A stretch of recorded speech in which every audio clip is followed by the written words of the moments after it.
Hey everyone, want to connect Google Sheets to Looker Studio? In this video, I'll show you how to connect your spreadsheet data step by step.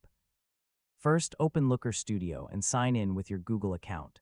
Click Create and choose Report to start a new dashboard. Next, select Google Sheets from the list of available data connectors. Choose the spreadsheet and worksheet you want to use. Now review the available fields and click Add to Report. Your Google Sheets data will be connected to Looker Studio. You can now add charts, tables, and scorecards using your spreadsheet data. This makes it easy to turn simple sheets into interactive dashboards.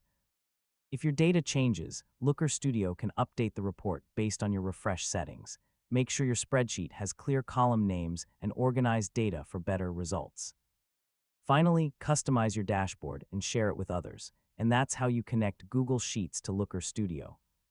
With this connection, you can easily transform spreadsheet data into professional reports and dashboards.